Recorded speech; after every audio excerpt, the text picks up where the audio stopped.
The text from my neighbor arrived while I was having coffee in Florence. Eleanor, thought you should know. Your grandson and his wife moved a moving truck into your beach house this morning. They're unloading furniture. Do you want me to call the police? I stared at my phone for a long moment, then typed back, no police. Let them settle in. I'll handle it when I return next week. My Italian vacation had been planned for months, 3 weeks touring Tuscany with my book club, celebrating my 75th birthday. My grandson Derek knew I'd be gone. I'd told him at Sunday dinner and even mentioned that the beach house would be empty if he wanted to check on it. Apparently, he'd interpreted that as an invitation to move in. I forwarded the text to my property manager and lawyer with a simple message: prepare eviction paperwork. I'll be home Monday. Then I ordered another cappuccino and watched the sunset over the Ponte Vecchio. After 75 years of life, I'd learned something important. People will take whatever you don't protect. And I'd spent the last 50 years protecting everything. I returned to my Naples, Florida condo on Monday evening. The beach house was 20 minutes south, a modest 3-bedroom cottage I purchased 40 years ago for $80,000. It was now worth about $2.3 million, sitting on prime beachfront property. Tuesday morning, I drove down to check on the situation. The house looked different. Derek had replaced my simple beach furniture with expensive modern pieces. He'd installed a new grill on the deck. His wife Chelsea's Mercedes was in the driveway, the car I'd heard they couldn't afford but had bought anyway. I didn't knock. I used my key and walked in. Derek and Chelsea were having breakfast on my deck, drinking coffee from my Italian espresso machine, watching the waves crash on my beach. Grandma. Derek stood up, looking guilty for exactly 3 seconds before his expression shifted to defensive. What are you doing here? I thought you were in Italy until Friday. I came home early. Why are you in my house? We're not in your house. We live here now. Chelsea didn't stand, just sipped her coffee like she owned the place. Derek and I decided the beach house makes more sense for us than for you. You decided. You're 75 years old, Chelsea continued. You have that perfectly nice condo in Naples. You don't need 2 properties. Meanwhile, Derek and I are trying to start our family, and we need space. The beach is good for children. So you moved into my house without asking? We were going to ask, Derek said quickly, but you were away, and the opportunity came up to get out of our lease early, and you thought you'd just take it. Not take it, transition it. You can visit whenever you want, Grandma. We're not kicking you out. How generous. Chelsea set down her coffee cup. Look, Eleanor, let's be realistic. You're not getting any younger. Managing 2 properties is too much at your age. Derek is your only grandson. This house will be his eventually anyway. We're just accelerating the timeline. Accelerating the timeline, I repeated. By moving in while I was out of the country. We knew you'd make a big deal about it if we asked, Derek admitted.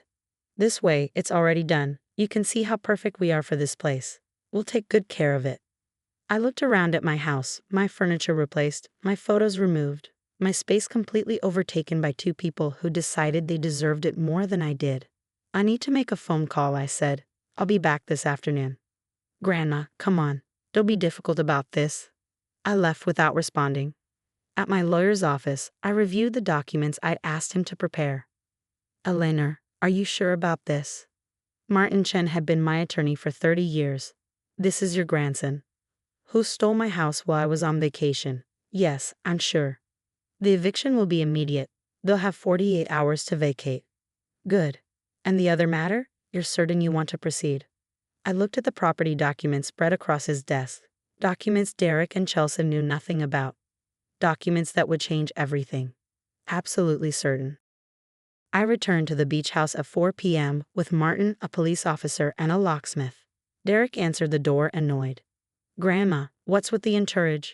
We're trying to settle in. You're trying to steal my property. There's a difference. I handed him the eviction notice. You have 48 hours to remove your belongings and vacate the premises. If you're not out by Thursday at 4 p.m., the sheriff will remove you. Derek's face went white. You're evicting us? Your own grandson? You moved in without permission. That's called trespassing. Chelsea appeared behind him, reading over his shoulder. This is ridiculous. We're family. You can't evict family. I can evict anyone who illegally occupies my property. Derek's your only heir. This house will be his someday anyway. Actually, it won't, I said. Derek, did you know your grandfather and I established a family trust in 1985? What trust? The Sullivan Family Trust. It holds all of our assets, properties, investments, cash holdings. Your grandfather wanted to make sure everything was protected, properly managed, and distributed according to specific conditions. What conditions? Derek asked nervously. Martin pulled out another document. The trust specifies that Derek Sullivan receives his inheritance only if he demonstrates financial responsibility, maintains a respectful relationship with his grandmother, and doesn't attempt to claim assets before her death. I've been responsible. You've been unemployed for 8 months, I said. Chelsea works part-time as a yoga instructor. Yet somehow you're driving a $70,000 Mercedes and took a $15,000 trip to Cabo last month. Where did that money come from? Derek and Chelsea exchanged glances.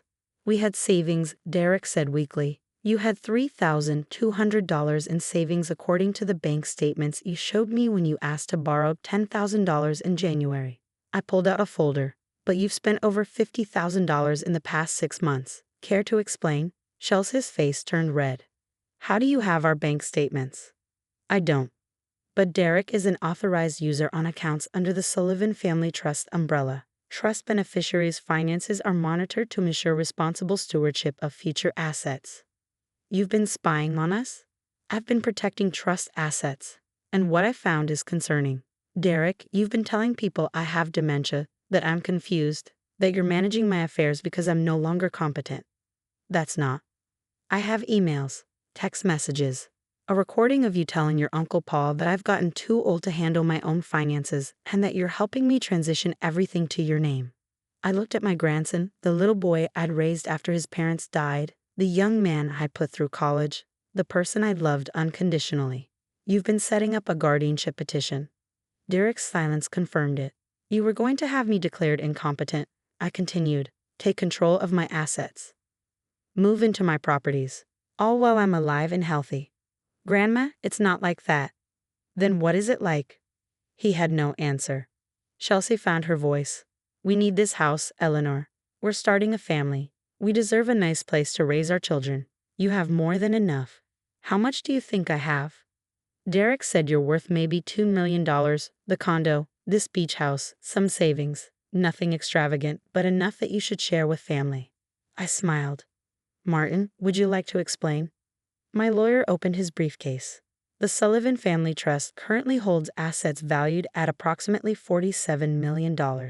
Properties include this beach house, Mrs. Sullivan's Naples condo, 2 rental properties in Fort Myers, a commercial building in downtown Naples, and 4 luxury vacation properties in other states. Chelsea's mouth fell open. Additionally, Martin continued, Mrs. Sullivan owns the entire beachfront property through an offshore holding company called Ocean View Properties LLC. This beach house sits on a 3-acre parcel. The other 12 houses on this street? Also owned by Ocean View Properties. Mrs. Sullivan is their landlord. 12 houses? Derek whispered. 14, actually. There are 2 more on the adjacent street. I pulled out my phone and showed them the property management app. I purchased them gradually over 40 years as they came on the market. The rental income is approximately $380,000 annually. You own the whole neighborhood. I own the whole beachfront. About 30 acres total. The land alone is worth $35 million, with the houses closer to $45 million. Chelsea looked like she might faint. And you let us think you were just some old lady with a beach cottage? I am just some old lady with a beach cottage. I'm also a real estate investor, a trust fund manager, and apparently someone whose family thinks she's too senile to notice when they're trying to steal from her. Grandma, please? We made a mistake. You made a choice. You chose to view me as an obstacle instead of a person. You chose to move into my home without permission. You chose to tell people I have dementia so you could justify taking control of my assets. I turned to Martin. Proceed with the eviction. Wait. Derek grabbed my arm. What about my inheritance? The trust? The trust has a forfeiture clause. If a beneficiary attempts to claim assets prematurely through fraud or by undermining the grantor's competency, they forfeit their entire inheritance. No, you can't. I didn't do anything, Derek. You did. You violated the trust terms. You attempted fraud. You broke my heart. I pulled my arm free. You have 48 hours. After that, everything you brought into this house becomes my property, and you'll be removed by force. Where are we supposed to go? That's not my problem anymore. Thursday at 4 p.m., I returned to the beach house with Martin and the sheriff. Derek and Chelsea's belongings were piled on the lawn. They'd moved out but left everything in a mess, a final act of spite.